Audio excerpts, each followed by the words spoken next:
You're welcome to JPAC TV podcast for this week. I hope you've been enjoying our series on the way forward. But if you want to go back to our videos we posted on our YouTube page, you can definitely go there on JPAC TV 10. Subscribe. You can also put your comment there. We'd like feedback from you. Don't forget to also go to our Facebook page. You see JPAC TV. Follow us and also drop a comment there. This week series will help us to see more about how it has been with the local communities. No other person than somebody from a traditional ruler from the local community will help us more. We'll also discuss other issues concerning the states as well as how to move Nigeria forward. Permit me to introduce to you His Royal Highness Chief THEOPHILUS Moses. He is the AMADADO of MOKO-AMA community in Brass local government, newly elected chairman of the INC Central Zone, and also he is the chairman of AKASSA Council of Chiefs and the chairman of Kefeso Host Community Development Trust. His Royal Highness Chief Moses THEOPHILUS. Welcome, sir. Thank you very much, Jacobson. Quite a long time. Yes, it has been, sir. Yeah, your introduction, AKASSA Council of Chiefs. No, it's AKASSA Clan Council of Chiefs. Okay, So, but you get everything right. Thank you very much. as this beach, Royal Highness. So we are fine. You just abandoned us and we had no. I can't do that. Congratulations on your new the election you won recently, the chairman of the INC Central Zone. How tough was it? Well, Jacobson, you know now, anything that has to do with INC, it has always been a very serious matter. It's a serious affairs. And of course, INC being the highest social cultural group that represent the voices of the Ijaw nation, vis-a-vis, you look across the Afediferes of the Yoruba land, and then other groups from other ethnic version. The strongest one of that of the Niger Delta is this INC. And so this is a place where the voice of the Ijaw man is being heard, and talking about resource control and self-governance and all that. All those agitations and all of that are propelled by the INC. And so it's a beehive of activities of the INC. So interest cutting across about 34 clans within the Central Zone. It isn't an easy one. It isn't an easy task. And then coming out through being the chairman. Currently, the chairman is Dr. Dodewik, who is the Central Zone chairman. That his tenure will be coming to an end on the 16th of next month, which is October. And mine is to replace him. I am to be his successor. So it has been a beehive of activities and challenging, and we give God the glory for the success God has granted to us. The INC, just like you noted, is supposed to be the voice of the entire Ijaw nation. But over the years, some persons have accused INC of being partisan, romancing with government in power, and becoming tools in the hands of government in power. Have you seen INC over the years evolve to be the real voice of the Ijaw nation? Yeah, when we talk about romancing with governments, you begin to ask yourself, what kind of government, what types of government? If it is the state government, if it is the local government, they are also part of the INC. So why can't they work collaboratively? But if you talk about the government that is quite very far from the INC, is the national government.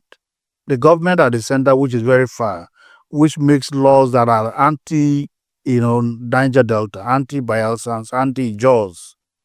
So when you talk about that, like for instance, if you are saying government of Bayelsa State, Will an INC president or chairman work against the government of Bayelsa State when the governor himself is also an INC member? He's an Ijaw man. So one thing I see is to galvanize what are the dividend of democracy they bring to place for the betterment of the Ijaw people. And so if a government is delivering on that level, why will the INC be an opposition or an opposition to the governor? Rather, they work in synergy to ensure the deliverables of the well-being of the German is protected. And so I do not see INC, working in an isolation without this local government chairman and then government of Bayelsa State or government within the areas of the Ijaw Nation or INC area to work in synergy in achieving those wanted objectives. But in the state, if you go to the federal government, where laws are made, and such laws are the ones that are anti-Ijaws. Okay. And those anti-Ijaws is what the government or INC government will not stand to say or to romance with anybody. We can't compromise that. The Fubara episode was on one example where we saw the INC coming out vehemently against the federal government's imposition of the emergency rule. Good. That had happening because the Fubara and the River State issue is a Niger Delta, is an Ijaw issue. And then the federal government imposing something that is not democratic, something that is not constitutional. That is where the INC comes. INC cannot just go to speak anything they see anywhere, but when something is going wrong, INC is that voice that will amplify that wrong thing, that will speak to the world and make sure that that wrong thing must be introduced to the world for the world to see, to criticize. And that is the position. Now, you cannot say because there is an undemocratic or unconstitutional involvement of sole administration in River State, and you see that INC is quiet. In that case, INC is compromising, INC is hobnobbing, encouraging bad things, encouraging evil things in the land of the Ijaws. Because we see as INC people, that saga was an oppression. It was an oppression and it's injustice that is meted to the River State people. And the River State people are part of Ijaw. And that is why that strong voice of condemning the policy and the unconstitutional display by the President of the Federal Republic of Nigeria. And that is why INC stand tall in standing against and criticizing it to its levels. Okay, as you prepare to take the mantle of leadership of the INC Central Zone, what are those areas you've seen that you think you need to be more vocal on, and also for INC presence to be more felt for the Central Zone? Yeah, of course, INC is all about promoting and coordinating the peaceful coexistence within communities, within clans, within states, and of course the coexistence, and of course that is also transcended to the entire globe of the Nigerian nation.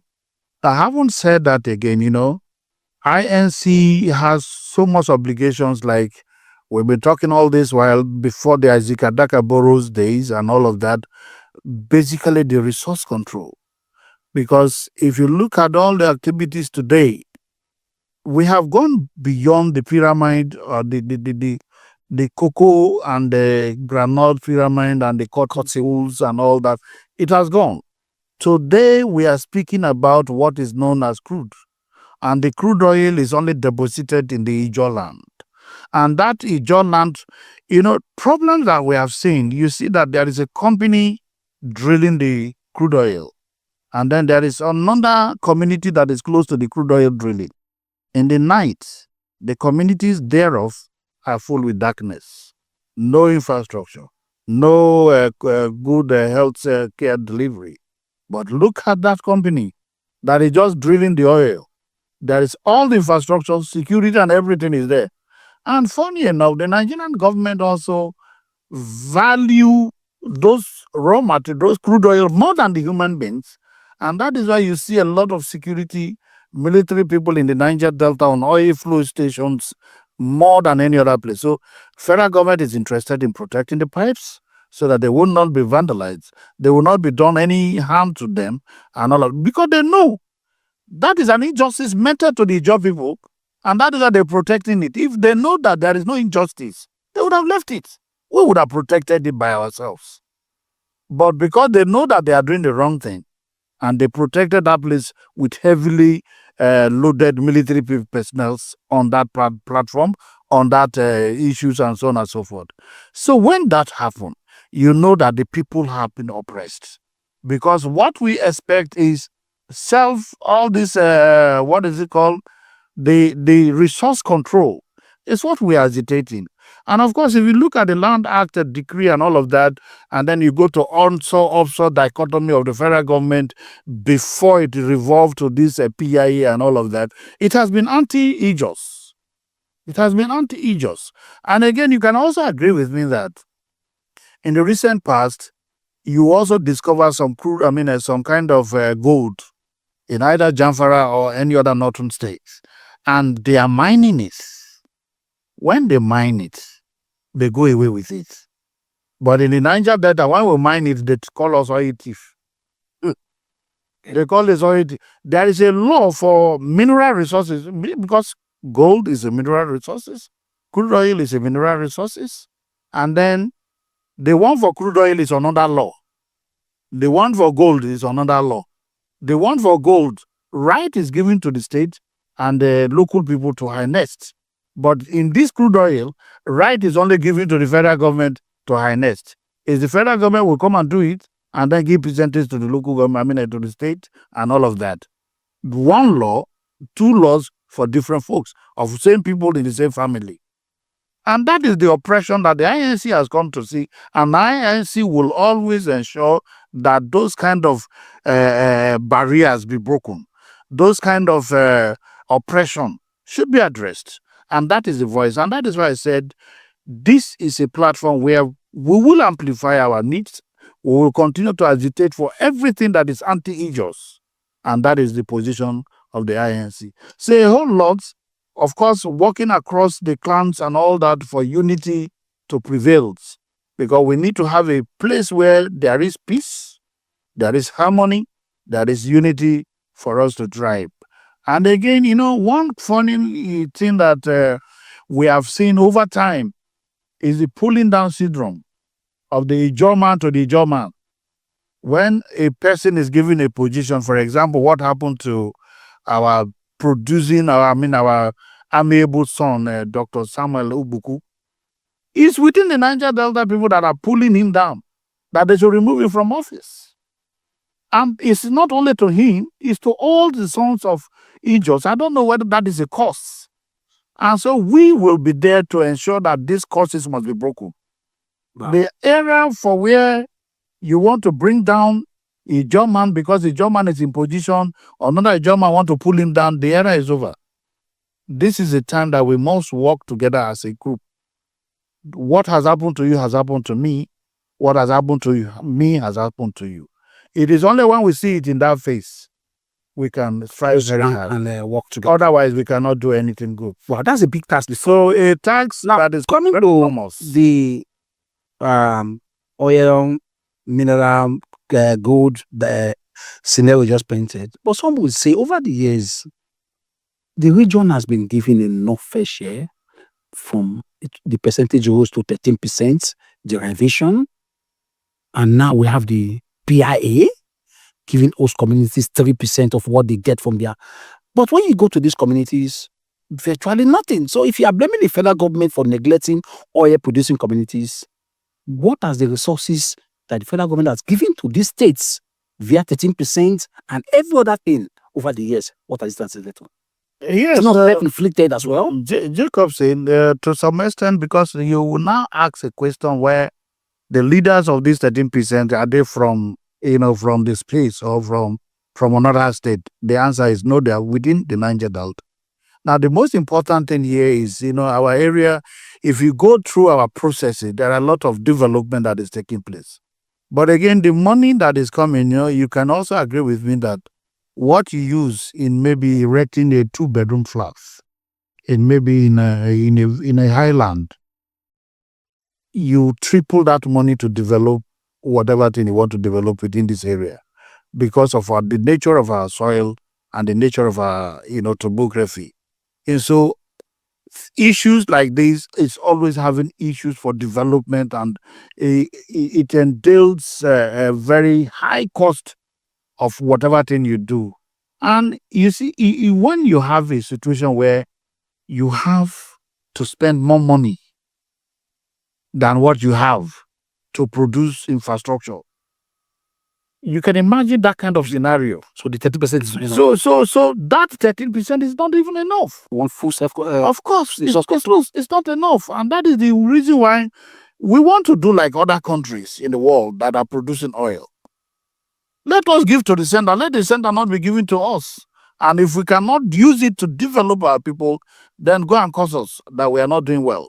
Now, the PIA you are talking about, yes, the PIA is a direct OPEX to the communities, where communities that are host to a very particular field or well that have been formed, this host community development trust fund. And this fund that has come, maybe the past OPEX of any other expenses from that oil company, that money will be brought. And then the way this PIA is being crafted is even not enough, yes, because one, the money that will come, 3% that will come, if it comes, that will form the 100%. And out of that 100%, 20% of it will be going for investment, and 5% will be about the administrative, the running of that trust. And then the way it's been cast, that 5%, you cannot even take care of people that you will employ, because they said you are going to employ professionals from within the state or outside the state to manage the day-to-day affairs of that trust. And then, of course, you remember that you are going to use about 75% for projects. Sure. 75%. That 10% is even now you begin to look who monitor what OPEX is all about. Okay. How do you know that this amount that is being paid to host communities is the actual act? Is the actual? They are not being shortchanged. They have not been shortchanged. Okay. So these are all issues that are there. Again, I, as a chairman of one of the trusts, what we do is meet with community, do need assessment from those communities. Of course, CAFESO communities is about 11 communities. Meet with the leadership of those communities, do need assessment, do community development plan, 5 years development plan, and then work in tandem with that. And yet, with the money that is coming, it's not even enough. What can you do in the Niger Delta, or what can you do in Izetu? What can you do in Sangana? What can you do in Kolama? What can you do in Oginimbiri? With how much? But have you called us community be able to access the 3%? Have they been able? Of course, yes. CAFESO has been able to access the 3%. Okay. And it's on. The 3% is on, and some of the impacted projects are already going on. We've done a water project in the almost about 7 communities. Water project, and it's running. And then we've also renovated some buildings, and then we're also looking at how to provide power in those rural areas. So our vision is that maybe in the time to come, instead of people to come to township, people to come to the urban, you might decide to go back to the rural communities because it is more fed, you have power. What you see today is the moment you have power, you can run any business anywhere, anytime, because power controls the internet. With power, you can also have these cold rooms and so on and so forth. And our people are basically fishermen. And then providing those enabling environment for our people, you can see that people would tend to not to stay in the township. Let me go back home because my home is better off. Why are we here is to make ends meet. So if your place is good, why will you come out? That's true. So those are some of the things that is. And so accessibility of fund, of course, some company has not been possible. But for First C&P, it has been possible. Like for Conoil and maybe Chevron and so on and so forth, it has never been possible. So that is also one of the costs. From the AKASSA region, the Brass Island, serious ocean surge. Erosion is hitting very hard into most of this. So if care's not taking some of this community, may go into extinction. Have you cried to the federal government? Jacobson, that is a daily cry by the Sangana people. You remember that sometime last year, on the 13th, about 13th of March last year, the ocean surge came and then, destroy a whole lot of land in the place. And then before then, there is this regular erosion that is coming. But at this point at this particular date, we don't know what has happened. And of course, the ozone is being depleted. Yeah. And then there is threat of a rising sea level and then a depression of the land, probably because of either crude oil activities or whatever activities we don't know. We are not scientists. And so these are all challenges that are faced. And so over time, more than half of the community of Sangana is deflated off to the river. And so we cried at that point, and then NDDC chairman was sent by the President of the Federal Republic of Nigeria, Tinubu, to come to Sangana. And he came. He came with relief materials, assessed the program, see that it was enormous, that this need urgent attention. And over time, that discussions has been on. We have also met with the ecological funds.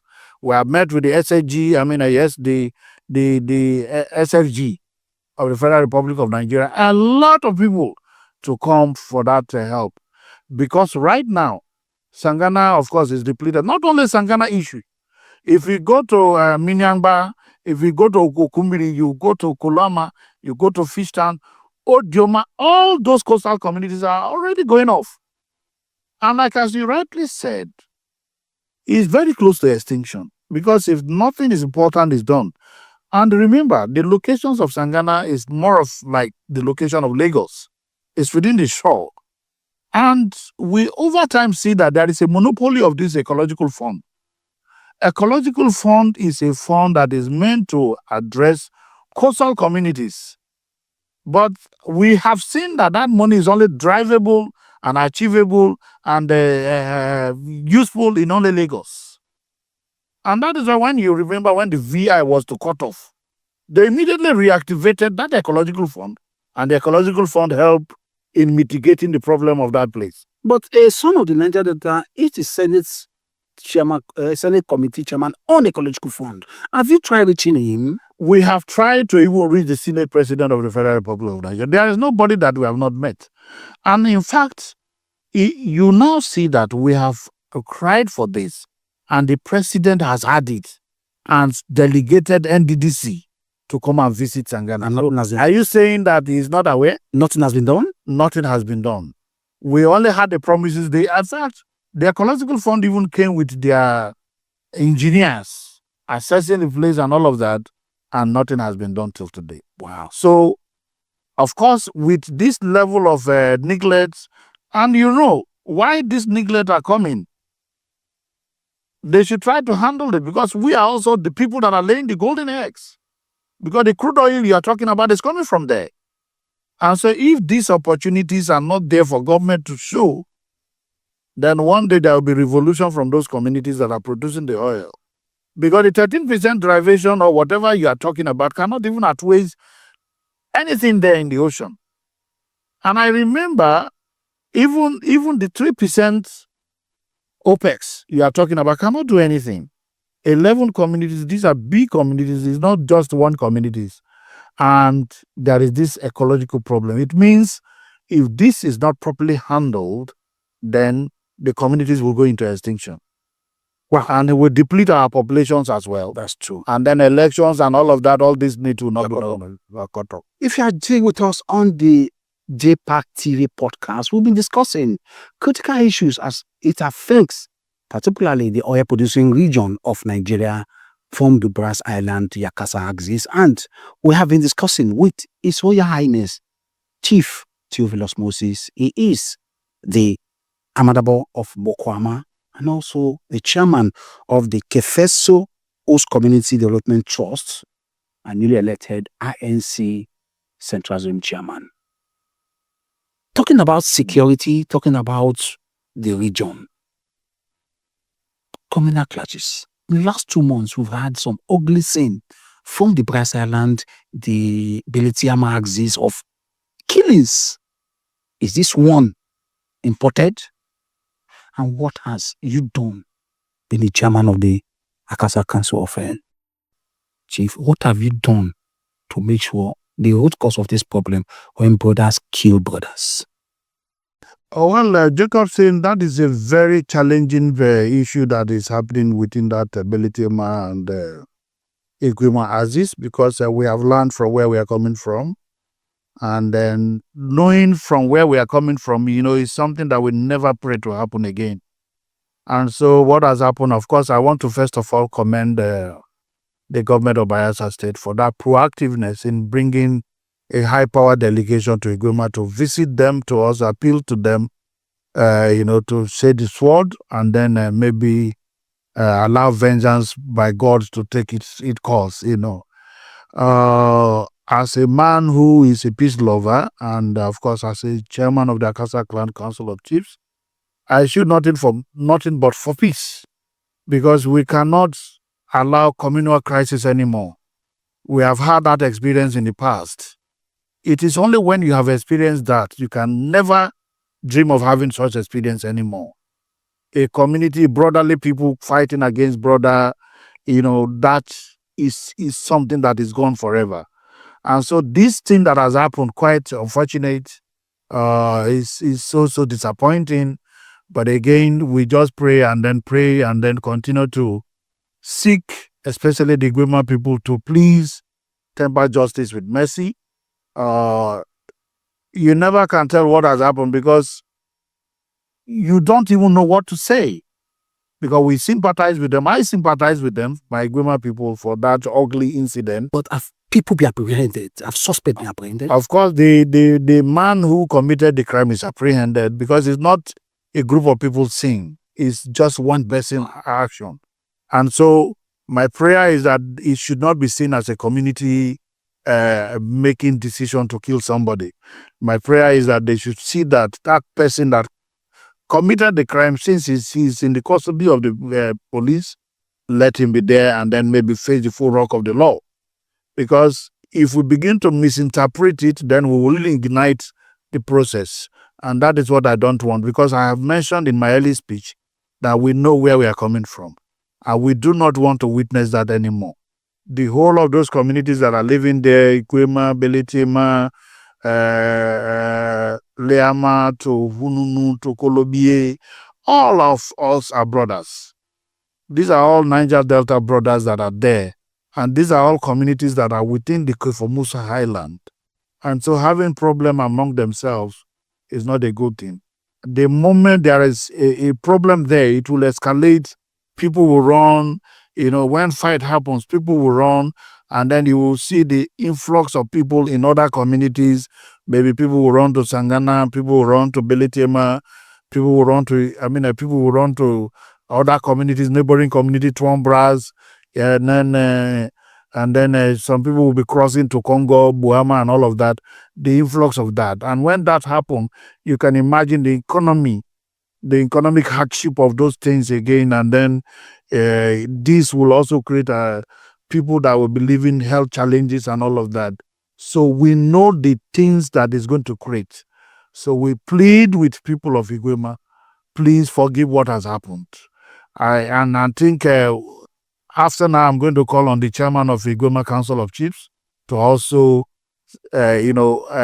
sympathize with him on what happened. And so that is a very serious matter that is within the land. So now we do not pray for this to happen again and again and again and again, because our lands, we need peace, because that peace that you have in your family is what translates to your community. Sure. The peace you experience in your community is what translates to your local government.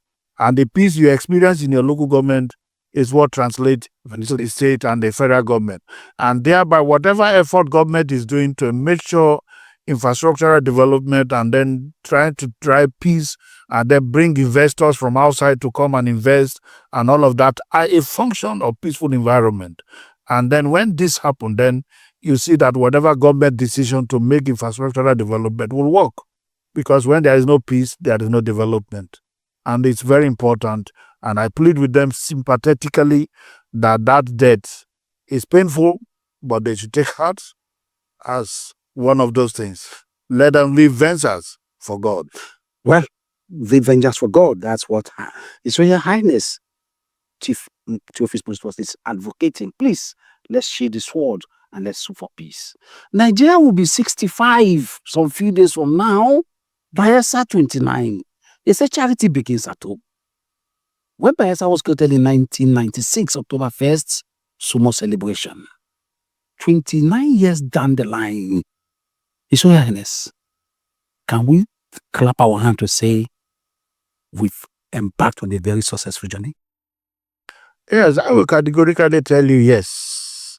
I will tell you that yes, we are progressing, but the speed is not up to maybe what people can imagine. Over in 1960 to date, you can see how the speed is coming about. And then again, you see, of course, this is Yenegua, and because of our topography, we have more water bodies and the swampy lands and all of that. Again, today you can see that we have a lot of infrastructural deficits as at yesterday, which this present government is trying everything possible to see that those things have been corrected. For example, the power situation in Bayelsa State. And the power situation in Bayelsa State, you can imagine that people are trying to sabotage the effort of government, because this power is being taken from either from Ahoda or from Owerri, Exactly. from all that Aziz. And so any other person who is sabotaging the government will just go to somewhere and make those poles to fall. And you remember, this has happened sometimes, so many times. Not only once, so many times. We had 19. Yeah, that's so down. 19 towers pulled down. And that is a deliberate effort of trying to sabotage the government of Bayelsa State. They just want to create, just to make name to call the Ediri that is not doing well. It's just an avenue for them to do that. Otherwise, how could a normal 13 or 16 of them be pulled down at the stress? That speaks how nonsensical this thing is. So again, the government is trying. Of course, recently you've had the gas turbine arriving the state in their numbers, and I think this will become an issue. And again, you can imagine so many communities have been, they can drive motorably. Consider to when the state was created. These areas where you cannot drive to were not possible before. Yeah. But now, when once you see roads coming to your place, then that is the closeness of infrastructural development. Because once that transport area is being addressed, if I go to Sangana with land, it's cheaper than for me to go with both. And so if we now have that transport means of, creating roads to all these rural areas that, I talked about, you will see how the growth of our people will even increase. Because as we speak today, the government has tried its own best, creating roads to all the senatorial districts. All the communities have been linked. So many communities have been linked.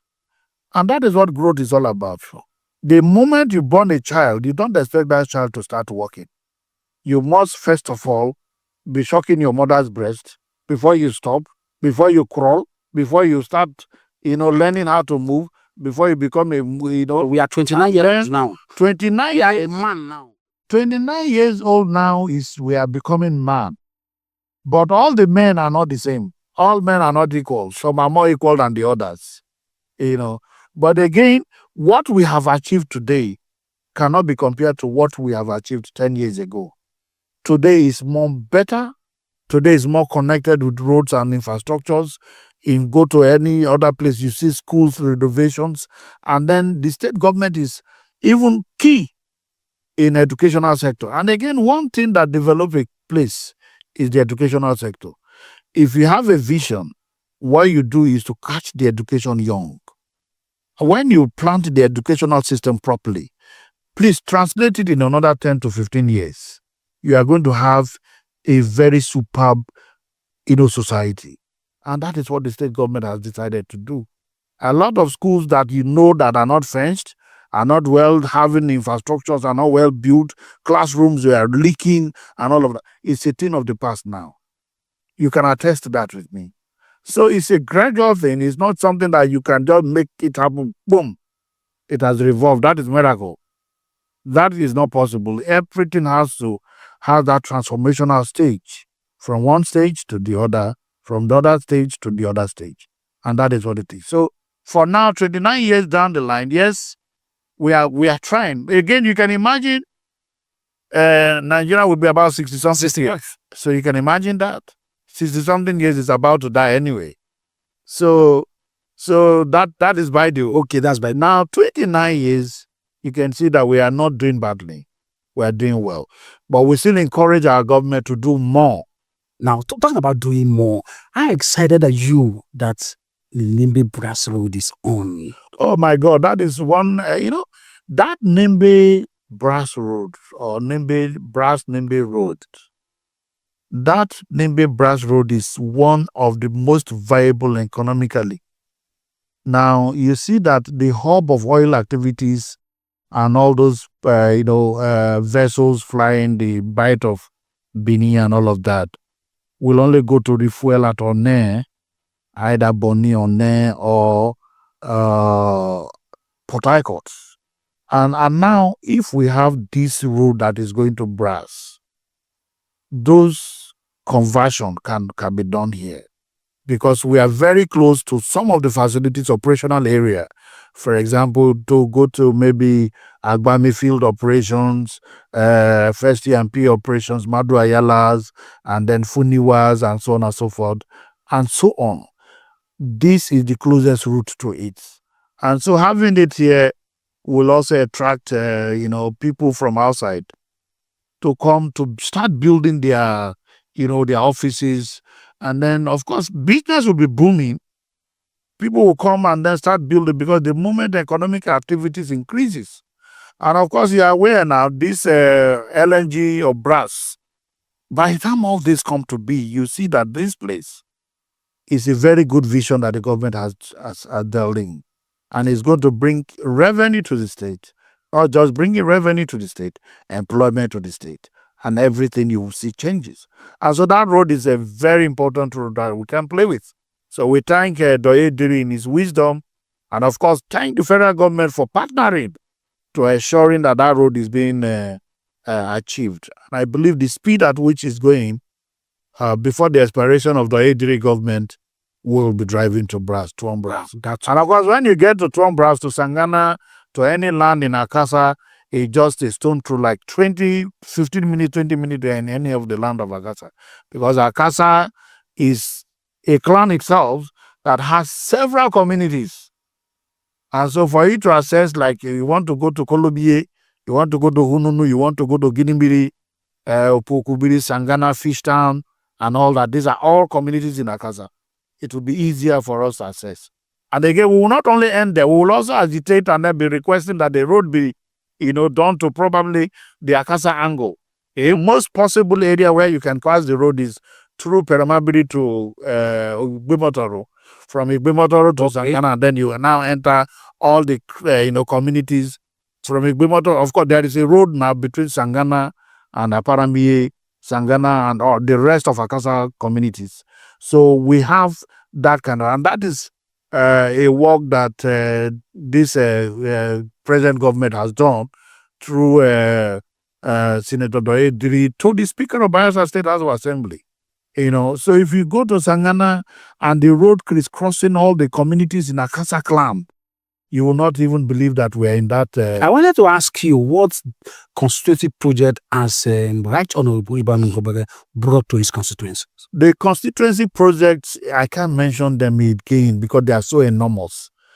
I am telling you that before he come, there wasn't any link road at all.